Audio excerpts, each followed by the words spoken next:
Three, two, one. Welcome everybody to Rolling on Three, the first podcast for all three-wheel owners, whether you're riding on a Ryker, Spider, Slingshot. This is the show for you. Today, I'd like to welcome my friend Bill to the show, all the way from Salt Lake City, Utah, or near Salt Lake City, Utah. Bill, welcome to the show.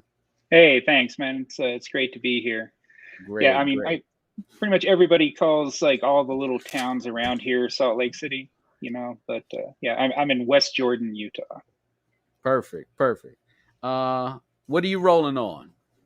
So I have a 2022 Ryker Sport. All right. So, where'd you get it? I got it from a place called Carl Malone Power Sports in Salt Lake City. It's about, I think I got it about 4 months ago. Carl Malone, ex-basketball player. Yeah, for the Jazz. Utah Jazz. That's right. He got a whole. He's got a whole chain of car dealerships and stuff out here. That's what's up. How was the process? Tell me about it. Well, first I, like everything, I did some research. Started, looking at all the forums, Reddit, YouTube, Facebook pages, things like that, and trying to figure out, like, what's going on with these three-wheel bikes, because like they've been around since like 2019, and I never heard of it until the Ryker's been around since 19.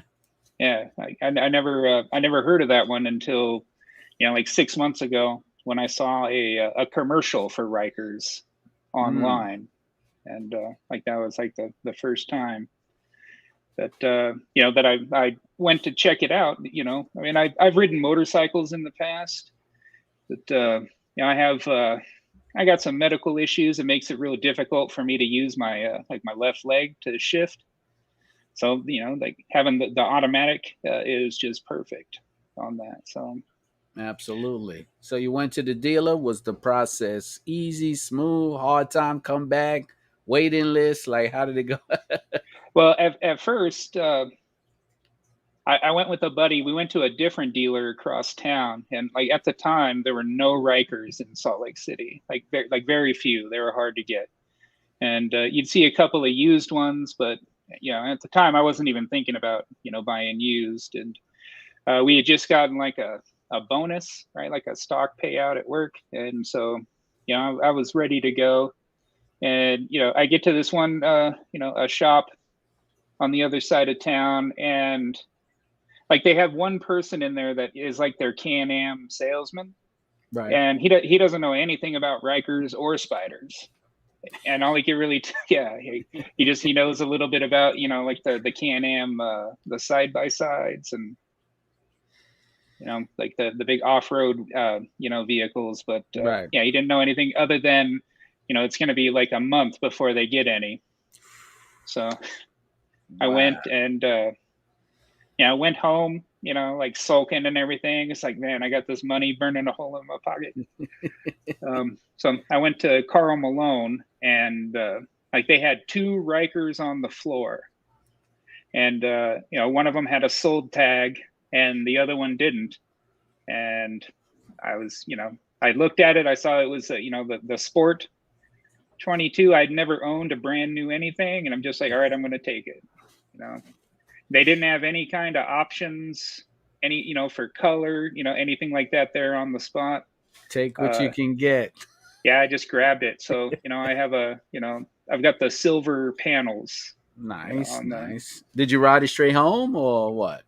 No, I kind of I waited over the weekend. There was, I went in there like at the end of the day on a Saturday, and they weren't open on Sunday. So I went in on Monday and just paid cash and took it out of there. So first time on it, I guess. So how did it feel? Since you've already rode two wheels before, how did it feel being on the three wheels?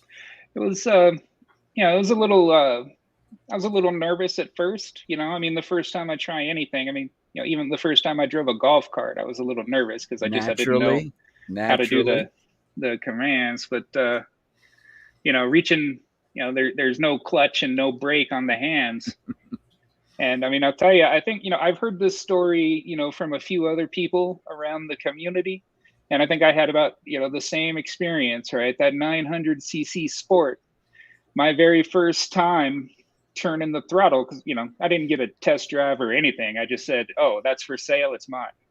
Right. So I turned it and I just like lurched back. And then, like my instinct is I reached for the handbrake on the right. And so I had I got a little about a 3-second whiskey throttle, but I stayed on, right? Like I stayed on like a rodeo champ. Oh man. Well, I think a lot of people go through that. That whole, I'm looking for the break, that snap moment, that one, because even me, when I took it, it was the same thing. He was like, don't worry about it. You've been riding bikes all your life, right? I was like, yeah. He said, don't worry, man. 3 up, 1 down. I was like, wait, hold on. There's a clutch here. And he was joking with me. But yeah, I totally understand that. That's like expected when you're jumping on a new vehicle, that little bit of nerves. But Yeah. so Bill, that. You seen that video of the guy who crashed his Ryker in a skate park? Oh, I've been looking for that guy for months, man, for years now. Yeah, I want him to come on the podcast. I'm really interested in talking to him. I don't want to joke on him. I just want to ask, what was the experience like? I bet, like now he just wishes he would have let go. Regrets. Yeah, so, sorry, Bill, tell us about yourself. Don't worry about it. Tell us a little bit about yourself. Oh, I'm 44. I live in, Salt Lake City. I work in IT. I'm one of those computer nerds. I manage a great team of engineers. I love my team. I'm one of those. I'm one of those managers that I put everything I have into my team. Behind my people, and you tend to perform pretty well that way if you show the love to your people. It's teamwork makes the dream work, right? Yeah, No, that's a fact. So tell me about your area. Yeah, I know you say you don't see a lot of Can-Ams, but how's the area like? The roads, the scenery, the riding around. Have you put some miles on there? What? Well, I'm already over 3,000 miles on it. Nice. So when I do go to work into the office, I usually ride the Ryker to work, and that's 20 miles each way. So I work in a town called Lehigh, Utah, which is like a 1 county south. It's the part of Utah they call the Silicon Slopes.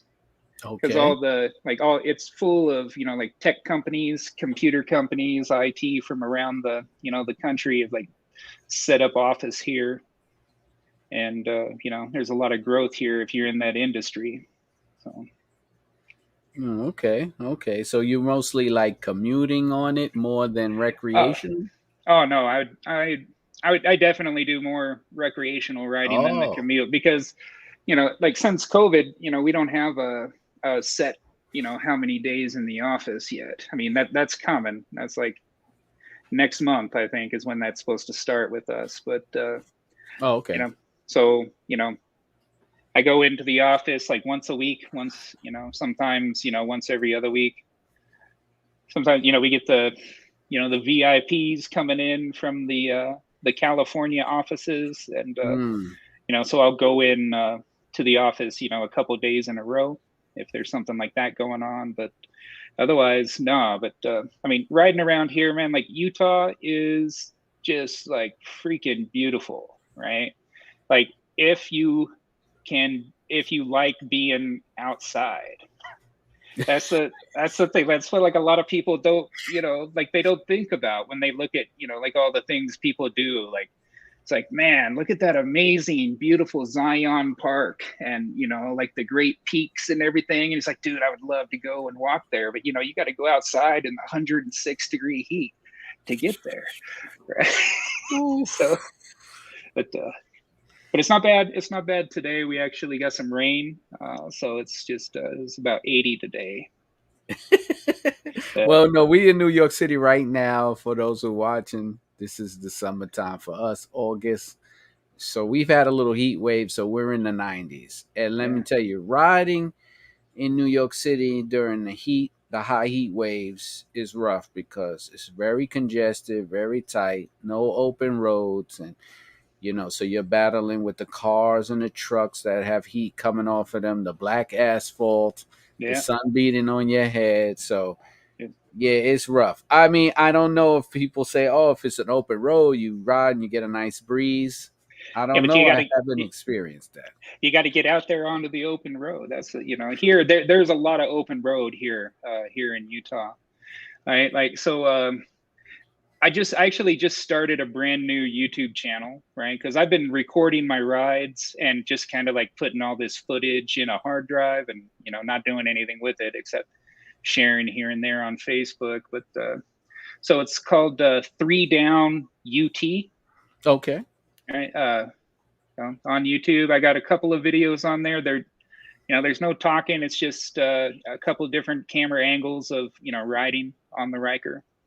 It's No, that's what's pretty up, man. give you an idea like what some of the terrain looks like. But Well, no, that's exactly what the whole point of the podcast is about, to give yeah, people that whole aspect and hear real riders talk about their area and in their neighborhood, so you can get an understanding of it. But yeah, putting it out on social media is the way to go. I mean, a lot of people are interested in the Ryker and scenery and trips. Have you taken any long trips?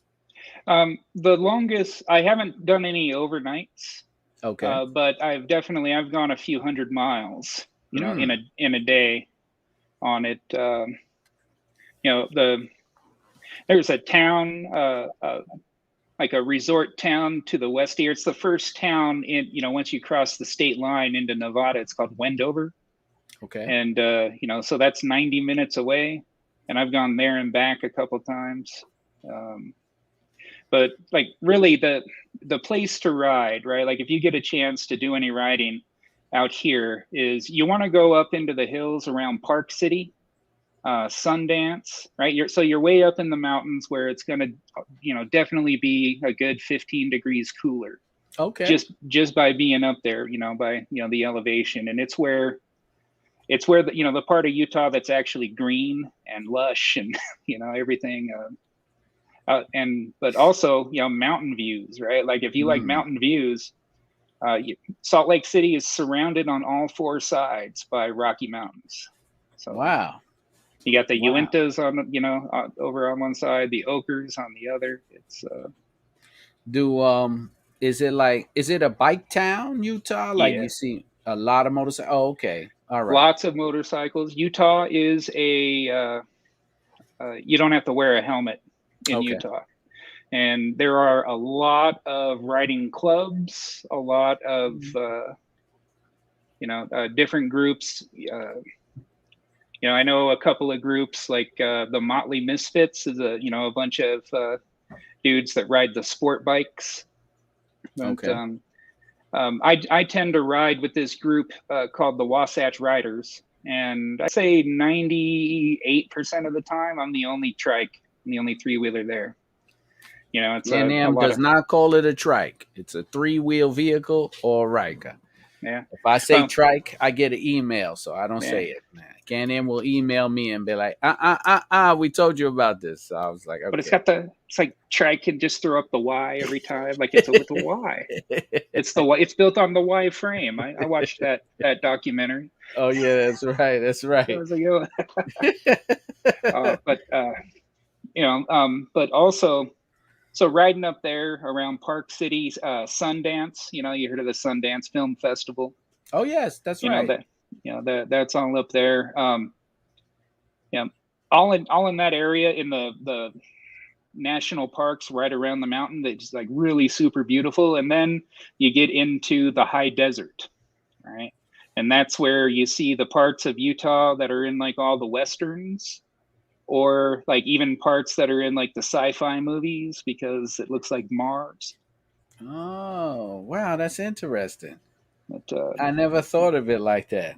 Well, And that's. I'll be but visiting Utah tomorrow, so yeah, I don't know how much of it I'm going to see. Everything is still a secret with Can-Am, but I know my flight says it lands in Salt Lake City, but that's all it does. So I yeah. I want to mean, at least get some view, taking some pictures. yeah, on the on your live stream the other night, I was like trying to get Can-Am to tell me like where is it at? Because like I Google, there's nothing there. Like I look at I went to all the power sport dealers in the area, Right. and like Can-Am had a big event here like a week ago, but it was off-road. Okay. Yeah, it was like a big like UTV takeover. But Right. that's off-roading is huge here. Like Okay. that's you actually see Can-Am off-road billboards, on the Wow. highways and stuff. But Are those legal to drive like in the streets, or it's only just off road? if you have it, street legal, then Oh, you yes, right? Like, can. yeah, if it's Okay. got I think it's just it's got to have mirrors and like a certain type of brakes. But Okay. Well, no, in New York City you can't have those at all. That's all. yeah, Did you but you thinking about well, did you put any mods on the bike, or you got any ideas or any mods you're gonna go through now? so well, the first thing that I had to do is I put a seat cushion on there. Good Yeah, choice. yeah, that stock seat is not forgiving, especially man. Like I'm a big man, and that like that's the kind of seat that's gonna look brand new in 20 years, right? Because it has no give, right?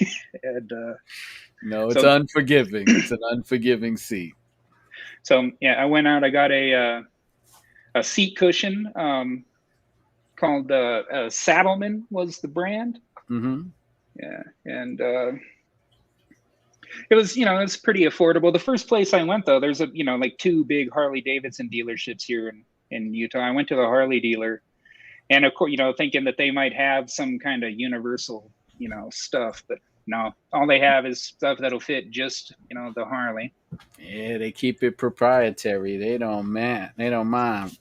What else Yeah. did you anything else you got? uh, I did I did put on some speakers. Oh, okay. I got a set of those it was like the Boss handlebar mounted speakers that Mm-hmm. you run through and hook up to the battery. Yeah, I saw those. But it like the sound was good, right? Like I mean on a motorcycle, right? You're never going to get like bass or like good surround feeling, right? Right. But like I could bump like some tribe right down the street and like hear what's going on and like It's but enough for you.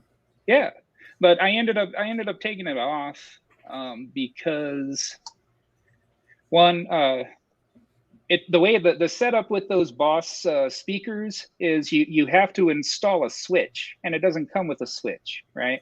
Oh. Which I mean isn't, I can follow directions, I can I've been able to do that in the past, but like I'm not prepared to cut a hole into my Ryker just yet, right? So the way I had it set up was I just had it all running up, like up under the frunk and then, up through the handlebars. And then I just had like the volume switch and then the little connectors just dangling there. And then I would put them under the fuel cap, right? When I wanted to listen, I just connect it and go. But I took them off. I'm going to return them because, I don't want to drill a hole into my bike Nah. yet. And then also, like, handlebar real estate is very valuable in the modding community, right? And those took up everything. Facts. Yeah. Facts. I had Mine's is completely full. I have phone mount, GoPro mount, another GoPro mount because I got to film so much stuff. I have a mount for my pedal commander. Oh my goodness! Yeah, you're right. I'm actually at the point now. I have handlebar end links and I have GoPro mounts hooked onto the end links. Yeah, I learned like on Amazon they sell handlebar accessory extensions. So it's basically it's like it hooks onto the handlebar, like it's just one hook and then it'll have like a 4-inch bar connected to the top, and so you can put one or two things. But that's what I was thinking. I know I want to change out my handlebars, right? I still have the stock handlebars, but I want to change them out. And I've been looking at those pro tapers, right? As they got that crossbar, and I'm thinking that crossbar could hold some stuff. Yeah, it's actually, that's a popular mod that I see people who put on the Ryker. So, I mean, I haven't heard any bad things about it, but yeah, you'll get that extra bar to add some stuff. It's definitely worth it. You plan on putting anything in the future besides the pro taper, like something big or now in the shopping cart? I have. I just recently got the Adventure windshield. Right? So I knew I wanted a windshield, and I was struggling with the price of the Can-Am of the OEM, right? Because I try to be frugal, when I can, especially when that was like the single like most money I dropped at one time ever was when I bought that. Wow. I think I paid more outright for the Ryker than we put as a down payment on our house. So, which is, hey, that says a lot. Yeah, but I own that thing, and no, absolutely, it's yours. Spend money on it. And I was, like out on the road, I wear, the full face helmet, and out on the road, I constantly get the, the wind judder, the head bobs and everything, and I put that windshield on, and it's like, where have you been all my life? That is game changer. I tell people all the time, out of all the thousands of dollars I spent in mods, the first thing I would ever get, if I did it all again, first thing would be the windshield. First thing. And let me tell you, I have the windshield, and I have a little Bluetooth speaker sitting behind the windshield. Great sound. Yeah. Because the wind's not hitting it. So I'm getting that nice, but I got a loud exhaust, so it doesn't matter anyway. But the windshield is the game changer. I do want to. I would like to, maybe upgrade the exhaust, but I want to upgrade the exhaust for power, not noise. Right. Well, you will get some horsepower because you're going to remove a lot of the restrictions. Yeah. So you will definitely bump up your horsepower. Maybe about 2 or 3. But really, if you really want to do something like really bump up horsepower, you really have to look into it getting a tune, Yeah. But you can get good exhaust, shout out to my boy RLS exhaust, but you can get good exhaust. It'll give you some pep, and you can always add the baffle in there to bring the tone down so you're not obnoxiously riding around the neighborhood all day. But I have I actually, in the cart, I have an exhaust in the cart at RLS that I'm waiting for. I was following, I follow his videos, where he was, making like his back order of all the brand new exhausts that he made. And, like that's some art right there. Like to make an exhaust like look completely different. Yeah, he is a craftsman. He is a craftsman. So if now I can ask this for myself, because I usually ask this for people who watch. So I'm in Utah and I'm in the area. Where am I going to go? And where's the cool spots? Where I'm getting the good food? Where am I going to go relax, catch the good views and the vibes? So let people know. All right. Well, what do you like? What kind of food do you like? I mean, we got we got everything here, but what's best, man?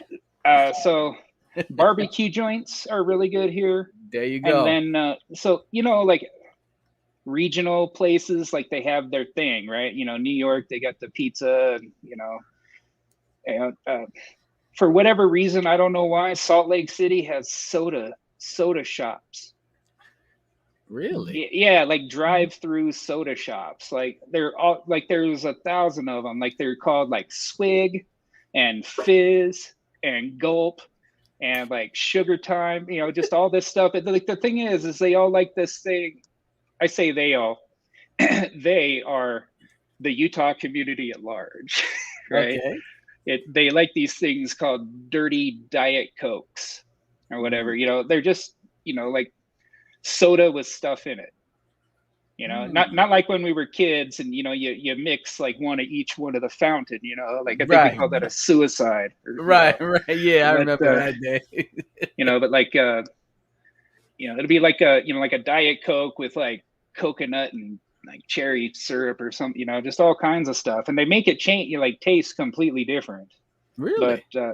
yeah, that's like the big thing here to check out. And I think whoever's in Utah from Can-Am, like when on your podcast, I saw them in the comments. They said, "Oh, you got to try the soda shop," or Yeah, you they know did the say or that. Yeah. the yeah, that's what they're talking about, like I swig. thought that was a restaurant. I didn't think there would be drive-through shoulder shops. All right. No, but I was doing a little research. So what is this thing? I never seen it before, but who knows?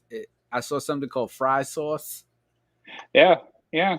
So uh, essentially, like the base of fry sauce is just ketchup and mayo, right? Like, but the thing, you know, like what you add to it to make it your own is what like sets your restaurant or like your home barbecue apart from everybody else. But yeah, the fry sauce is a real thing. It's like a lot of people, you know, like when they first see it, they're like, "Oh, that's just Thousand Island." It's like, no, that ain't Thousand Island. It's not Big Mac sauce. You know, it's Oh, like you got Chick-fil-A out where you are. yes, we just That got Chick-fil-A. So there's a so Chick-fil-A sales. yeah, so like the Chick-fil-A sauce tastes a lot like fry sauce. Oh, okay. Yeah. Okay. Because yeah, that Chick-fil-A sauce is to die for, man. Yeah, that's pretty Yeah, good. that's the dive. Well, at least I know now if I'm riding around on the Ryker, I could take my Ryker to one of these soda shops and get a mixed soda. That's interesting. I gotta try. I'm not a soda drinker, but just to know that there's a drive-through soda shop, I Yeah. gotta just try it. I was like, okay, that's different, but you know, I like to give people some cool tips, you know, to find some interesting things to come and ride in Utah, and that's a good one. Yeah. Barbecue. I got to remember that. Barbecue, fry sauce, and drive-through soda shops. Drive-through soda. Yeah. All right, all right. Also, you know, there's a Utah cookie company that's like they're making headlines, right? So cookie companies are pretty big here.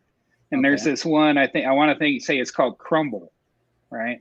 And they Mm. have, you know, they're popping up all over the country, but they're suing like another Utah cookie startup.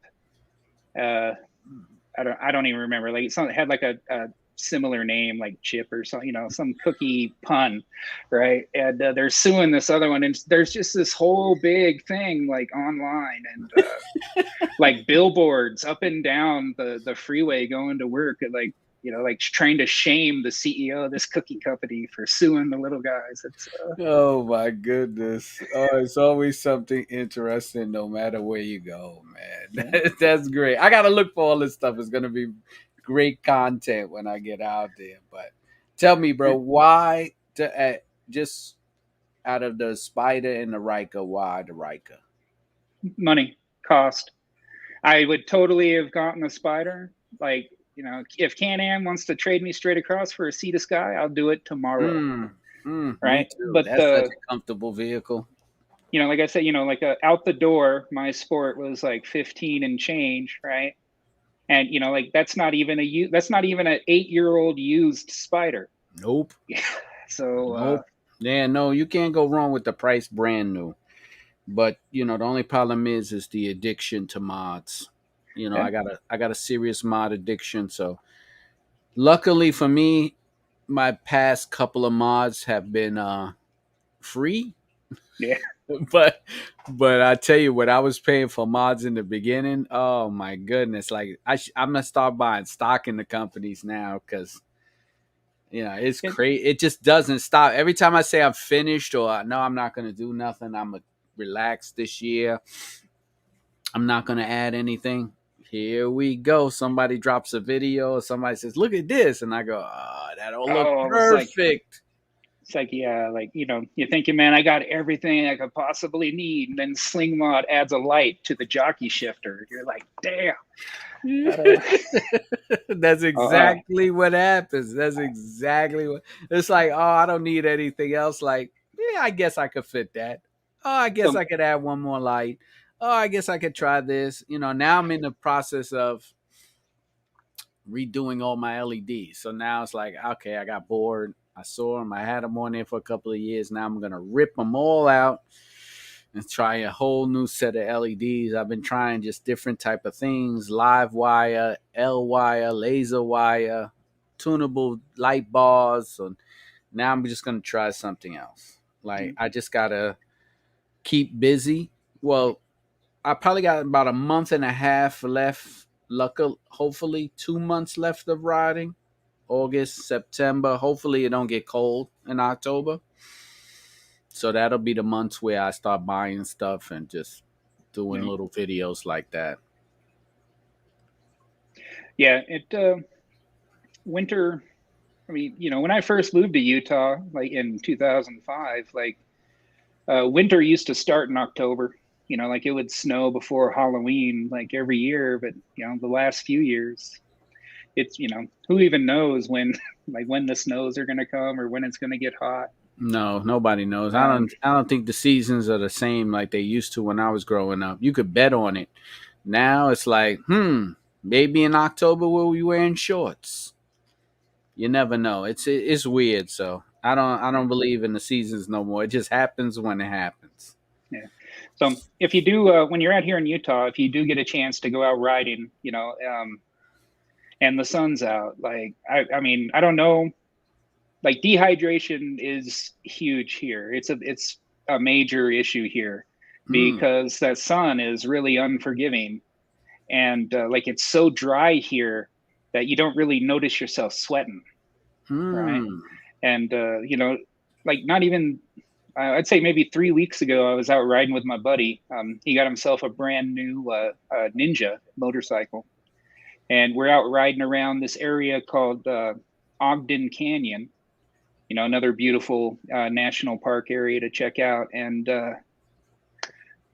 after about 2.5 hours of riding, like we pulled to a gas station to take a break, and I was just done. Like I was just completely depleted. Yeah, like I actually had my wife come and bring me the car, and she rode the Ryker home. Oh man, Because yeah, that's a lot. because Yeah, that is one thing that I should definitely share about my Ryker is that I have to share it with my wife. It was part of the deal to get it. So, but no, absolutely. she loves riding it. She looks like a badass when she's doing it, and Well, we encourage women on road. My wife is dying for me to show her how to ride. She made me buy the one up seat. She made me buy the backrest. So she rides on the back, but she tells me every time she gets on, when you going to show me? And I'm like, oh, soon. Don't worry. Soon. Won't worry. Hopefully riding season. It's cold out now. Forget it. I just don't want to share yet, because yeah. what'll happen is my wife will take the bike out and then she'll take the GoPro and then she'll get 10 million views and I won't get any on YouTube anymore. Well, So then, I'm hiding it. Then you just change the format, right? Like you make it a couples show. I might have to. She's gonna take over, so it'll be her show. It'll be like, hey, what happened to Keith? Hey, he retired. I took the show over now, so she's gonna do it. But luckily for her, she doesn't want to be on camera, so she'll Yeah, be I mean, I behind the guess, scenes. yeah, she probably hasn't watched the show enough to realize that all you got to do is this. That's it. Like you could drive a car, you could drive a Ryker. Like That's the truth. That's the the truth. steering is the thing that you gotta be leery of when you're brand new, Yes. especially for the big man, right? Like I hear a lot of folks, right? So I'm 6'2", and I'm about 375, in that ballpark.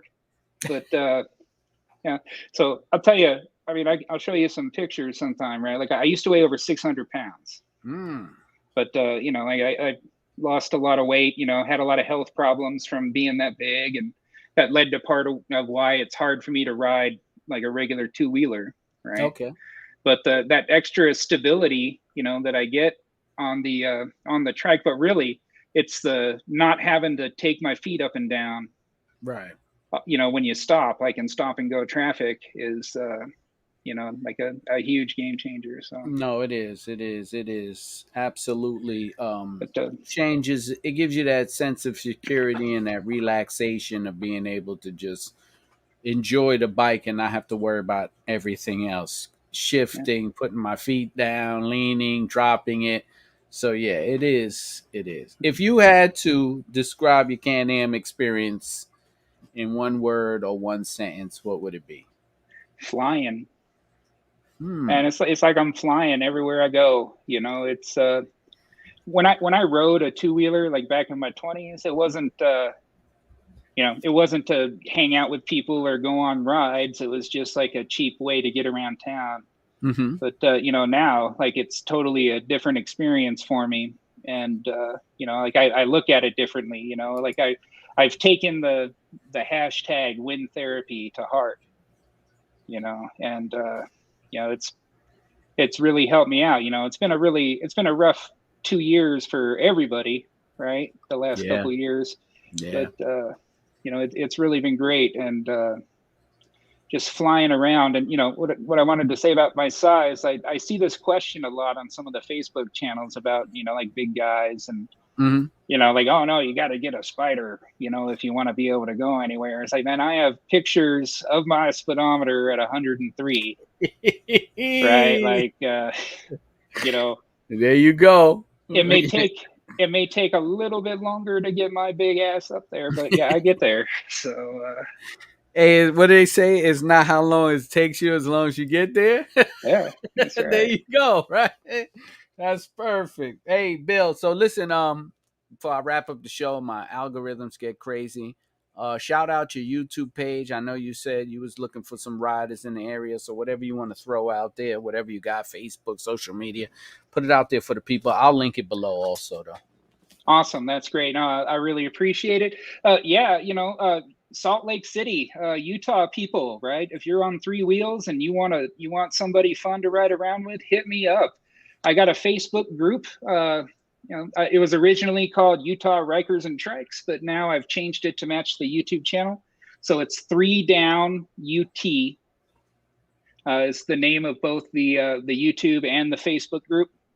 They're both small. They're both just barely, starting up. So I'm not anywhere near, like Make It Buddy or what. Yeah. Everybody's got to start somewhere, and it's just something to do, right? No, absolutely. Well, you guys heard it here. So you Salt Lake City, Utah, Can-Am Riders. Hit up my man Bill. Check out his YouTube channel. I'll have the links in the below if you just listening, and if you're watching, you could just click on the YouTube links and everything will be in the description. Y'all should already know me already. If you don't, I'm Keith Hammer, host of the first podcast, Rolling on Three Wheels. If you want to be on the podcast, you can email me at rollingon3wheels@gmail. That's the number 3.